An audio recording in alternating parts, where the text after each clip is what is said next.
When most people think of Silverpine Forest in Classic WoW, it's unlikely that the words perfect or incredible world building comes to mind, and that isn't very surprising as most Horde players upon reaching level 10 or 12 in Tirisfal Glades, they kind of tend to hop on a Zeppelin and make their way over to the Barrens instead, because there's more quests, the zone is easier to navigate, and there's just a lot more opportunities socially because everybody is in that zone. But Silverpine Forest, for those of us who took the time to actually do the quests of this zone and really pay attention to the world building, I would say that this zone in particular is one of Classic WoW's best and underappreciated. And I think after giving me just a couple of minutes of your time, you're about to understand as to why. Everybody, this is the perfection of Silverpine Forest in Classic World of Warcraft. The majority of players that venture into Silverpine Forest do so after finishing Tirisfal Glades. And it's in Tirisfal Glades that several threats and stories begin to be established. The Forsaken, attempting to rebuild something of what was once their former kingdom of Lordaeron, as well as their former lives. The threat of the Scourge, the undead minions of the Lich King forever attempting to wipe out the rogue Forsaken and their leader Sylvanas Windrunner. We have the Forsaken Apothecaries attempting to create a new plague of undeath to use against their enemies, as well as their allies. And of course we have the Scarlet Crusade, and there's also a few other storylines that tend to go underneath the radar, like the Rothhide Knolls stealing bodies out of the mass graves in Tirisfal Glades, or the Agamand Mills family crypt storyline, which I recently covered in another video. Now, most of this stuff, this lore, this setting is admittingly really familiar to any player who played Warcraft 3, because after all, Tirisfal Glades is where such a huge part of the campaign takes place, with Arthas purging his homeland. So Silverpine Forest is kind of like the new player first stepping into the greater world of Warcraft, where the lore and the story is kind of familiar, but it's mostly unknown. Silverpine Forest did have a cameo in Warcraft 3, to be fair, but it was very brief, and not really all that much happened that established it as a place separate from an area like Tirisfal. So now that we've hit level 10, level 12 on our Forsaken, this is how our story in Silverpine begins. When you enter this forest, the first quest that you will likely encounter is the one located near the small farm at the north of the zone. The quest giver, by the name of Deathstalker Erland, or Erland, however you pronounce it, is a player's first introduction to an escort quest. What you have to do is follow this NPC and protect him from the monstrous wolves that patrol around the road as he's looking for his fellow Deathstalkers, whoever the heck they are. The quest doesn't actually reveal all too much, and this is actually the first time that you'll encounter this mysterious group called the Deathstalkers. That is, unless you are a rogue player, fun fact. Because if we do play a rogue at some point in Classic WoW, we can learn through some early class quests that this group, the Deathstalkers, is an elite bodyguard unit for Lord Varamathras in the Undercity, and they are responsible for gathering intelligence for the Forsaken, as well as eliminating potential threats to their rise to power. Think of it like the Forsaken's own version of SI7. However, most of us likely are not rogues doing those class quests, so this mysterious organization is, well, it's mysterious. The best conclusion that a weary traveler might come to is that maybe the Deathstalkers are a sort of military branch that is responsible for eliminating threats in the outskirts of Forsaken territory. That's what I thought, at least, when I first was playing World of Warcraft as a teenager. Now, the reason why I highlight these particular quests is because Silverpine Forest is your first introduction to the greater World of Warcraft, as I've already discussed, and it kind of begins on a mystery for a lot of people, a mystery that is really only solved by replaying the game as a different class. And I think that's just fantastic in terms of world building and immersion. But let's continue on, because the world of the Forsaken and the conflicts that they face is about to get a whole lot bigger. After meeting Erland's fellow Deathstalkers, we assist them for a brief time before we're sent south to the Sepulchre, where the Forsaken have established for themselves a base. But a few things might happen to us while we're out on the road, a little bit of world building. Let's talk about that for a second. The first thing is you might take in the scenery of this new zone. It is a corrupted place like Tirisfal Glades, but it isn't so dark. It's more like a decaying forest rather than a fully scourged one like Tirisfal, thanks to the brighter color palette that we get to enjoy. Around this time, something else might catch your eye while in the woods, and that is every single tree in the zone has been completely shredded to pieces by claw marks. And what the heck might be causing this, you might wonder? But as you continue down the road, as you make your way towards that forsaken stronghold in this new zone, suddenly the wolves and the bears give way to something more terrifying that you might spot among the trees. The worgen. Savage, werewolf-like creatures who clearly bear a degree of intelligence as they've established these small camps for themselves throughout the zone. And then, if you're really unlucky, there's the Sons of Orugal, massive elite worgen that roam the forest who are the death of many a player who is not fully invested and paying attention.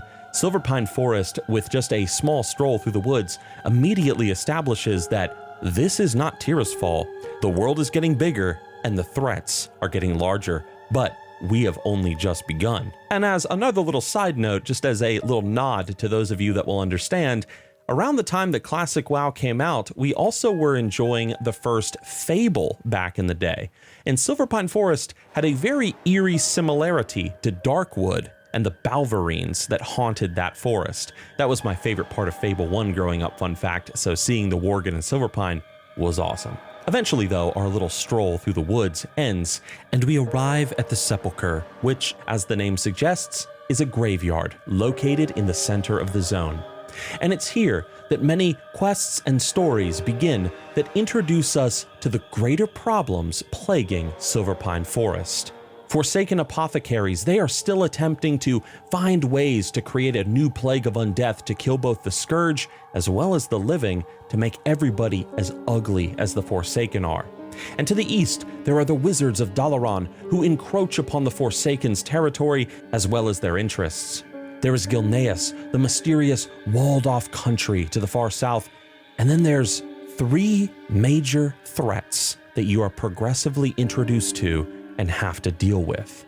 The first one has actually already kind of been revealed to you through the storytelling technique of show, don't tell, which is my favorite tool of storytelling when it comes to MMOs and video games. The first threat, it relates to the fact that Silverpine Forest is entirely covered in the worgen that we were just discussing. No matter where you go, they creep and they crawl in all corners of the zone, and finally, the reason for their presence begins to be revealed as you quest more and more.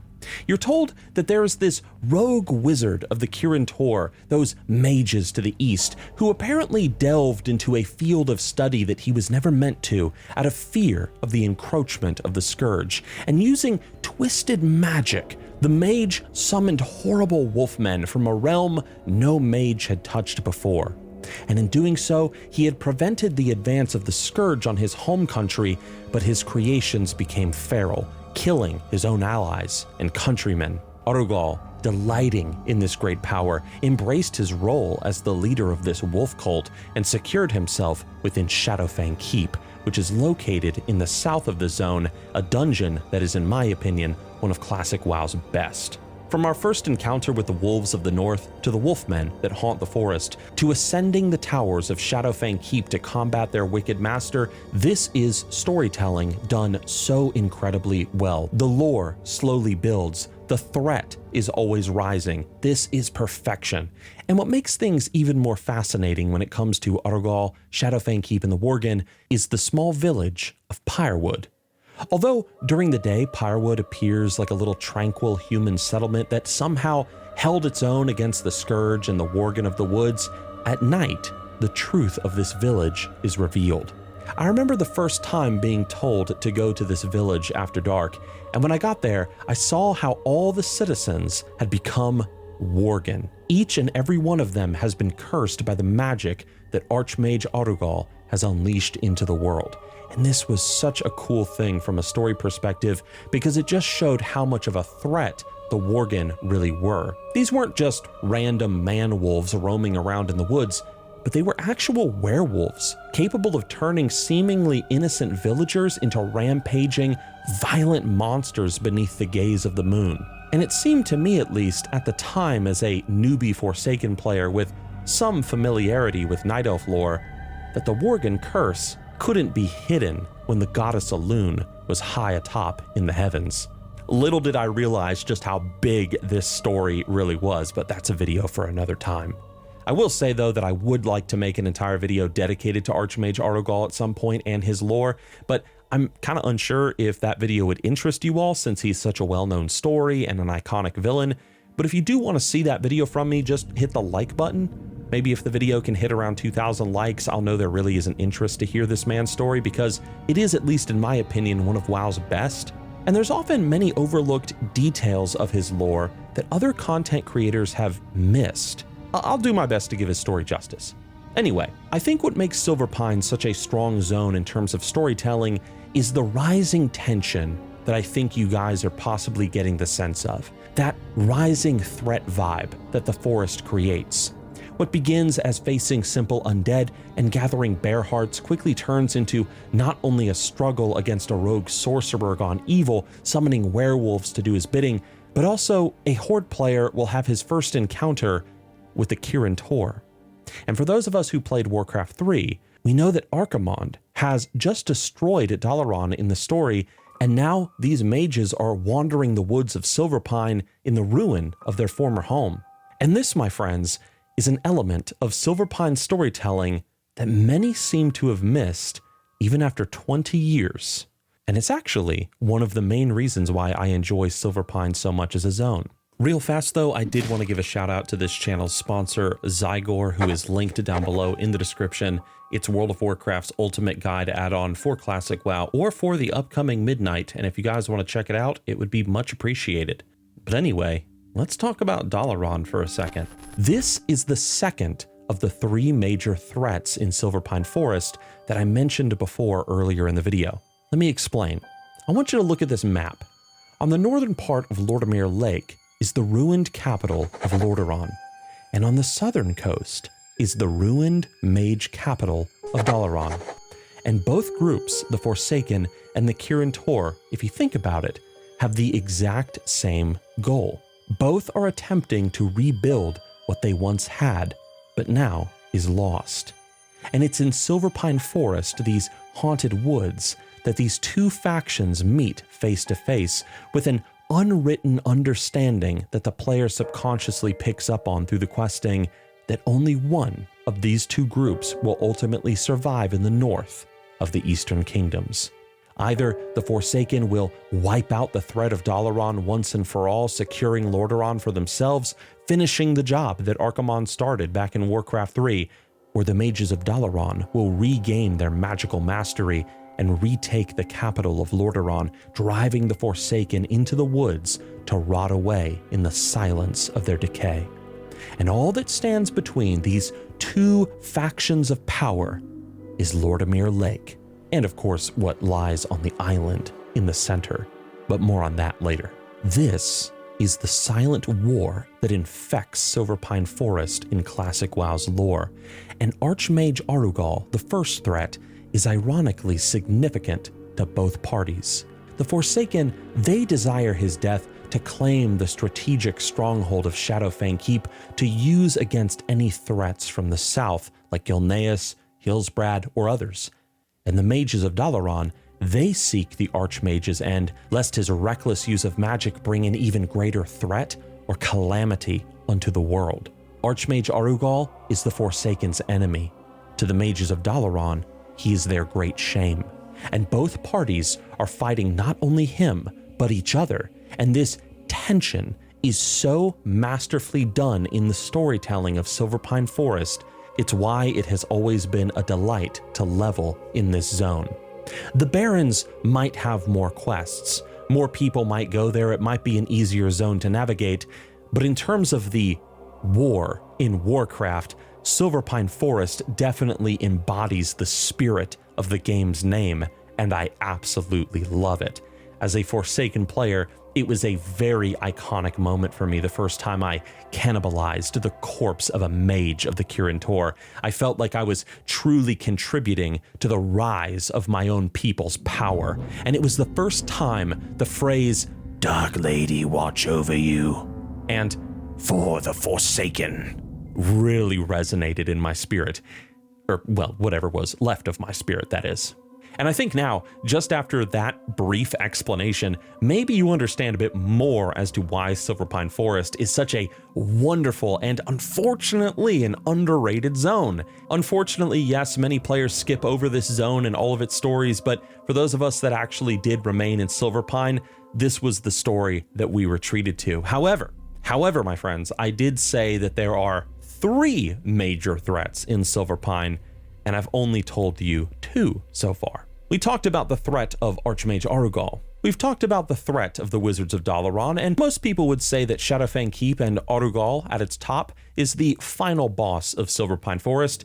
But what if I told you that this maddened wizard is not the only final boss of Silverpine Forest, because there is another threat lingering in this zone, a threat that is admittingly even greater than Arugal to not only the Forsaken, but the whole of the north of the Eastern Kingdoms, a threat hiding away in the center of Lordamere Lake. This is a huge forgotten piece of classic WoW lore, and as much as I would like to give you all like a 2-minute overview of this whole storyline, it's really big. It would not do it justice. Honestly, it's one of my favorite stories in classic WoW. There's so much show don't tell. There's so much subtlety in it. There's so much theory crafting. I think that you all deserve to know the entire thing. I made a video recently called The Best Forgotten Villain of Classic WoW, which is on your screen right now. It's all about the Master of Fenris Isle. If you have not seen that video yet here on this channel, be sure to check it out to fully understand why Silverpine Forest is one of Classic WoW's best zones in terms of world building and storytelling. Thanks for watching, everybody.